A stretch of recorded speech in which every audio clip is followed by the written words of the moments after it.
Welcome to Telugu career learning YouTube channel. All government jobs information, ముఖ్యంగా SSC మరియు ఆర్ఆర్బీకి సంబంధించిన information మన ఛానల్లో రెగ్యులర్గా వీడియోస్ అప్లోడ్ చేయడం జరుగుతుంది. ఇంట్రెస్టెడ్ క్యాండిడేట్స్ మన ఛానల్ సబ్స్క్రైబ్ చేసుకోండి. ఈరోజు వీడియో కనుక చూసుకుంటే మనం ఆల్రెడీ ఐఎల్పీ సీబ్యాట్ సంబంధించినటువంటి కోర్టు కేసు అయితే జరుగుతుంది అని చెప్పి అయితే నేను అయితే లాస్ట్ వీడియోలో అయితే అప్డేట్ అవ్వడం జరిగింది. అలాగే ఆర్టీఐ ఏ విధంగా వేయాలి మీ యొక్క రిజల్ట్స్ మీద అనేది కూడా ఈ వీడియోలో అయితే నేను అయితే ఎక్స్ప్లెయిన్ చేస్తాను. ఇక కోర్టు కేసు అప్డేట్ కనుక మనం చూసుకుంటే నేను ఆల్రెడీ లాస్ట్ వీడియో చేసిన తర్వాత కొంతమంది క్యాండిడేట్స్ కామెంట్స్ ఏంటంటే ఇదంతా కేవలం యూట్యూబ్ వ్యూస్ కోసం పెడుతున్నారు అని చెప్పి అయితే కొంతమంది క్యాండిడేట్స్ అయితే అంటున్నారు. బట్ నేను జెన్యూన్గా చెప్తున్నాను, ఎవరైతే 15th జూలై ఎగ్జామ్ అయితే ఎవరైతే రాశారో వాళ్ళకైతే మార్క్స్ అయితే అట్లీస్ట్ 1 మార్క్ అయితే పెరిగే అవకాశం ఉంది. ఎప్పుడైతే నార్మలైజేషన్ స్కోర్ షిఫ్ట్ వైజ్ అయితే తీస్తారో అప్పుడైతే ఖచ్చితంగా అయితే మీకైతే 15 జూలై వరకు అయితే 1 మార్క్ అయితే ఇంక్రీజ్ అయ్యే ఛాన్సెస్ ఉన్నాయి. ఇక ఇది క్లియర్గా మెన్షన్ చేసింది ఏంటంటే నోటిఫికేషన్లో ఎప్పుడైతే ఒక ఎగ్జామ్ మల్టిపుల్ షిఫ్ట్లో అయితే జరుగుతుందో అప్పుడైతే నార్మలైజేషన్ అయితే ఫ్యాక్టర్ అయితే వస్తుందని చెప్పి అయితే మనకైతే నోటిఫికేషన్లో క్లియర్గా మెన్షన్ చేశారు. కాబట్టి మనం ఈరోజు అయితే డిమాండ్ చేస్తున్నాము షిఫ్ట్ వైజ్ నార్మలైజేషన్ చేయమని ఆర్ఆర్బీని. అలాగే చూసుకుంటే రెండు ఎగ్జామ్స్కి కూడా ఆల్మోస్ట్ 45 డేస్ రావడం అయితే ఇది ఖచ్చితంగా ఇది ఒక అన్యాయం అని చెప్పొచ్చు, సేమ్ నార్మలైజేషన్ తీసుకోవడం. సో అందుకే మనం అయితే అడుగుతున్నాం. ఇది ఆల్రెడీ ఆర్టీఏ రిప్లై ద్వారా కూడా వచ్చింది మనకి ఆర్డీఎస్ఓ.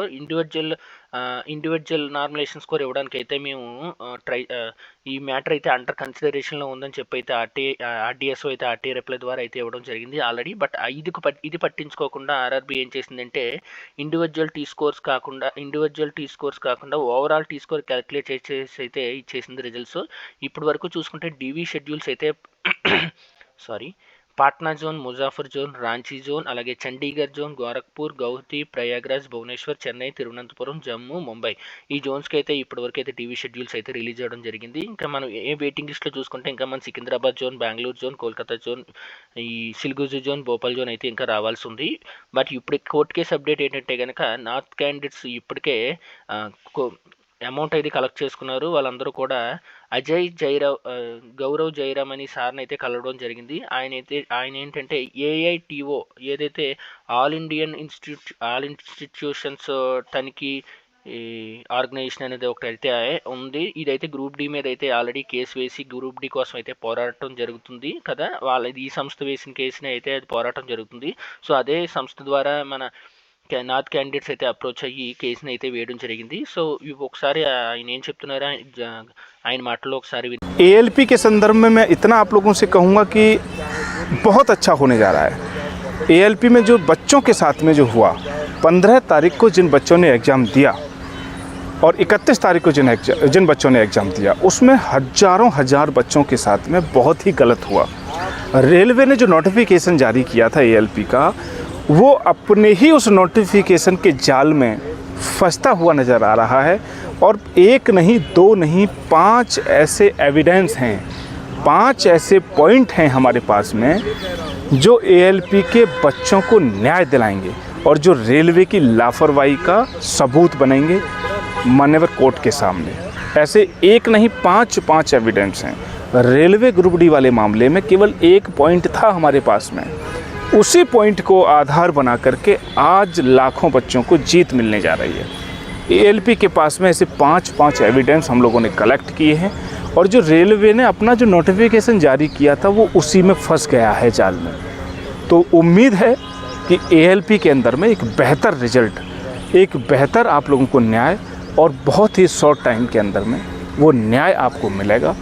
2019 में जब एएलपी की भर्ती हुई, 2018 में जो नोटिफिकेशन निकला, 2019 में वो भर्ती पूरी हुई, उसके नोटिफिकेशन और उसके साथ में जो पूरे के पूरे पेपर्स हम लोगों ने एनालाइज किए हैं और उस पर रिसर्च किया है और उन पे रिसर्च हमारी वकीलों की टीम उस पर कर रही है. अभी मैं सुप्रीम कोर्ट के भी एक बहुत बड़े लॉयर हैं, बहुत बड़े वकील हैं, मैंने अभी उनसे मुलाकात किया है और इस संदर्भ में एक फ़ाइल मैंने उनको भी सबमिट की है और वो भी इस पर अपना अध्ययन कर रहे हैं. दिल्ली कैट में और दिल्ली हाई कोर्ट के अंदर में हम एएलपी का केस रजिस्टर्ड हम लोग करने जा रहे हैं. वो आज शाम में सारी డ్రాఫ్టింగ్ वगैरह जो वकील साहब का काम है वो आज और कल में उसको कर ले. గౌరవ్ జైరామ్ గారు ఏమంటున్నారంటే కేసు ఐఎల్పి సంబంధించినటువంటి కేసు అయితే మేము టేకప్ చేస్తున్న ఏఐటిఓ సంస్థ. ఇదేంటంటే మనకి గ్రూప్ డి చూసుకుంటే కనుక మనకి ఒక పాయింటే మనకి తీసుకుని కన్సిడరేషన్లో పెట్టుకుని మన కేసు అయితే వేయడం జరిగింది. బట్ ఏఎల్పి విషయంలో 5 పాయింట్లు మన దగ్గర ఉన్నాయి. సో ఈ 5 పాయింట్ల బేసిస్ మీద కూడా తీసుకుని కన్సిడరేషన్లో తీసుకుని మనమైతే కేసు వేయడం జరుగుతుంది. సుప్రీంకోర్టులో ఉన్నటువంటి ఒక పెద్ద లాయర్ని తీసుకుని మనం క్యాట్లో అయితే కేసు శుక్రవారం సాయంత్రం లోపు అయితే, అంటే ఈరోజు సాయంత్రం లోపు అయితే కేసు వేస్తామని చెప్పి అయితే ఈ వీడియోలో అయితే క్లియర్గా చెప్తున్నారు. ఇంకా ఆర్టీఐ దిస్ ఈజ్ మళ్ళీ కేసు గురించి అప్డేట్స్ అయితే నేను నెక్స్ట్ వీడియోలో అయితే చేస్తాను ఖచ్చితంగాని. ఏమైంది కేసు అప్డేట్ ఏంటన్నది. ఇక ఆర్టీఐ ఏ విధంగా వేయాలన్నది అయితే ఒకసారి మనం ఈ వీడియోలో అయితే చూసేద్దాం. ఇక ఆర్టీఐ వేయడానికి ఇక డిస్క్రిప్షన్లో ఇచ్చిన లింక్ని ప్రెస్ చేసినట్టయితే కనుక మీకు స్క్రీన్ అయితే ఈ విధంగా విజిబుల్ అవుతుంది.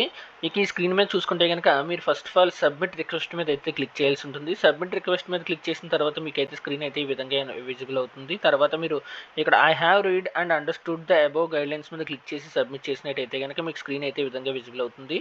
ఇక్కడ చూసుకుంటే కనుక మీ యొక్క ఈమెయిల్కి ఓటీపీ వస్తుంది కాబట్టి ఆ వెరిఫికేషన్ కోసం ఇక్కడైతే మీ యొక్క ఈమెయిల్ అయితే ఎంటర్ చేయాల్సి ఉంటుంది. ఆ తర్వాత మీ మొబైల్ నెంబర్ అయితే ఇక్కడ ఇచ్చేయాల్సి ఉంటుంది. ఆ తర్వాత ఇక్కడైతే ఈ సెక్యూరిటీ కోడ్ ఎంటర్ చేసిన తర్వాత సబ్మిట్ అయితే ఎంటర్ చేయాల్సి ఉంటుంది. ఈ ఎంటర్ చేస్తే కనుక మీకు స్క్రీన్ ఏ విధంగా విజిబుల్ అవుతుందంటే కనుక మీకు ఓటీపీ ఎంటర్ చేయమని అయితే వస్తుంది. మెయిల్కి అయితే ఒక ఓటీపీ వస్తుంది. ఆ మెయిల్ ఓటీపీ కనుక మీరు ఎంటర్ చేసినట్టయితే మీకు స్క్రీన్ అయితే కనుక ఈ విధంగా అయితే విజిబుల్ అవుతుంది. ఇక్కడ చూసుకుంటే కనుక మీరు ఫస్ట్ ఆఫ్ ఆల్ అయితే మీరు ఇక్కడ మినిస్ట్రీని అయితే సెలెక్ట్ చేసుకోవాల్సి ఉంటుంది. ఇక మినిస్ట్రీ కనుక చూసుకుంటే కనుక మనం ఎవరిని అయితే ఈ యొక్క ఆర్టీఐ రిప్లై అడుగుతున్నామో వాళ్ళైతే ఇక్కడైతే ఇచ్చేయాల్సి ఉంటుంది. ఇక వాళ్ళు కనుక మనం చూసుకుంటే కనుక మినిస్ట్రీ ఆఫ్ రైల్వేస్ని అయితే మనం ఇక్కడ ఈ ఆర్టీఐ రిప్లై అయితే అడుగుతున్నాం కాబట్టి ఇక్కడైతే మినిస్ట్రీ ఆఫ్ రైల్వేస్ అయితే క్లిక్ చేయాల్సి ఉంటుంది. ఆ తర్వాత సెలెక్ట్ పబ్లిక్ అథారిటీ, ఏ పబ్లిక్ అథారిటీని మీరు అయితే ఈ యొక్క ఆర్టీఐ రిప్లై అడుగుతున్నారంటే కనుక మనం ఆర్ఆర్బీ సికింద్రాబాద్ని అయితే మనం ఈ రిప్లై ఆర్టీఐ రిప్లై ద్వారా అయితే కనుక మనం వివరాలు అయితే కోరుతున్నాము. అదర్వైజ్ మీరు ఏ జోన్కి అప్లై చేసి ఉంటే ఆ జోన్ అయితే ఇక్కడ సెలెక్ట్ చేసుకోవాల్సి ఉంది. ఆర్ఆర్బీ సికింద్రాబాద్, ఆర్ఆర్బీ బెంగళూరు, భోపాల్, భువనేశ్వర్, బిలాస్పూర్ ఏ జోన్ అయితే ఆ జోన్ అయితే ఇక్కడ ఇచ్చేయాల్సి ఉంటుంది. ఆ తర్వాత మీ యొక్క ఈమెయిల్ ఐడిని అయితే ఇక్కడ ఎంటర్ చేయాల్సి ఉంటుంది. మెయిల్ ఐడిని అయితే ఎంటర్ చేయాల్సి ఉంటుంది. ఆ తర్వాత ఇక్కడైతే మొబైల్ నెంబర్ అయితే మీ యొక్క మొబైల్ నెంబర్ అయితే అలర్ట్స్ కోసం అయితే మొబైల్ నెంబర్ అయితే ఇచ్చేయాల్సి ఉంటుంది. తర్వాత కన్ఫర్మ్ ఈమెయిల్ ఐడిని ఎంటర్ చేయాల్సి ఉంటుంది. తర్వాత మీ నేమ్ అలాగే మీ జెండర్, మీ అడ్రస్ని అయితే క్లిక్ చేసిన తర్వాత మీ పిన్ కోడ్ కూడా ఇచ్చేసి మీ కంట్రీ, స్టేట్ అలాగే స్టేటస్ అయితే క్లిక్ చేయాల్సి ఉంటుంది. లిటరేట్ ఆర్ ఇల్లిటరేట్ అయితే క్లిక్ చేయాల్సి ఉంటుంది. ఆ తర్వాత మీరు ఫోన్ నెంబర్ అయితే క్లిక్ చేసిన తర్వాత మీ యొక్క సిటిజన్షిప్ అయితే అడుగుతుంది. ఆ తర్వాత మీ యొక్క ఇండియన్గా ఇచ్చేయాల్సి ఉంటుంది. ఆ తర్వాత మీరు is the applicant below poverty line, ఇక్కడ ఇది కనుక చూసుకుంటే కనుక మీరు యొక్క బిలో పవర్టీ లైన్ కనుక చెందిన వాళ్ళు అయితే కనుక మీరు ఒక ఎస్ అయితే క్లిక్ చేయాల్సి ఉంటుంది. ఎప్పుడైతే ఎస్ క్లిక్ చేస్తారో మీరైతే పేమెంట్ అయితే పే చేయని అవసరం లేదు. దీనికైతే 10 రూపీస్ అయితే ఈ యొక్క ఆర్టీఐ అప్లికేషన్కి 10 రూపీస్ అయితే పే చేయాల్సి ఉంటుంది. మీరు బిలో పవర్టీ లైన్ అని ఇచ్చితే కనుక మీరు బీపీఎల్ కార్డ్ నెంబర్ ఎంటర్ చేసి ఏ ఇయర్లో మీకు ఆ కార్డు ఇష్యూ అయింది అలాగే ఏ అథారిటీ ఇష్యూ చేశారో ఆ కార్డుని అయితే ఎంటర్ చేయాల్సి ఉంటుంది. Otherwise 10 rupees not a issue అనుకున్న వాళ్ళు అయితే ఇక్కడ నో అయితే క్లిక్ చేసేసి మీ యొక్క 10 రూపీస్ పేమెంట్ ద్వారా అయితే అట్లా అప్లికేషన్ అయితే పూర్తి చేయొచ్చు. ఇక సబ్జెక్ట్కి వస్తే కనుక ఆర్టీఐ అప్లికేషన్ మీరు దేనికోసం ఈ ఆర్టీఐ అప్లికేషన్ అయితే వేస్తున్నారని అయితే ఇక్కడ క్లియర్గా అయితే మెన్షన్ చేయాల్సి ఉంటుంది ఈ బాక్స్లోని. ఇక మీ క్యాండిడేట్స్ అందరూ కూడా అడిగేది ఏంటంటే కనుక 15th జూలై వరకు సపరేట్ తీసుకోరు, 31st ఆగస్ట్ వరకు సపరేట్ తీసుకోరు ఇవ్వమని అయితే క్యాండిడేట్స్ అడుగుతున్నారు.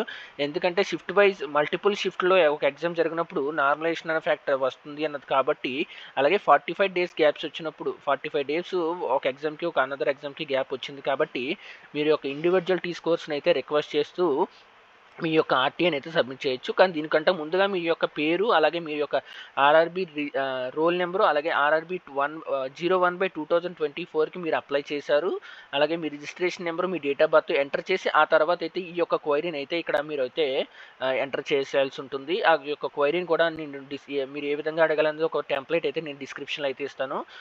దాని ప్రకారం కాపీ పేస్ట్ చేసుకుని మీరు యొక్క ఆర్టీఐ సబ్జెక్ట్ని అయితే ఇక్కడ అడిగేయాల్సి ఉంటుంది. ఇక సపోర్టింగ్ డాక్యుమెంట్ అనేది మీకు మ్యాండేటరీ ఏం కాదు.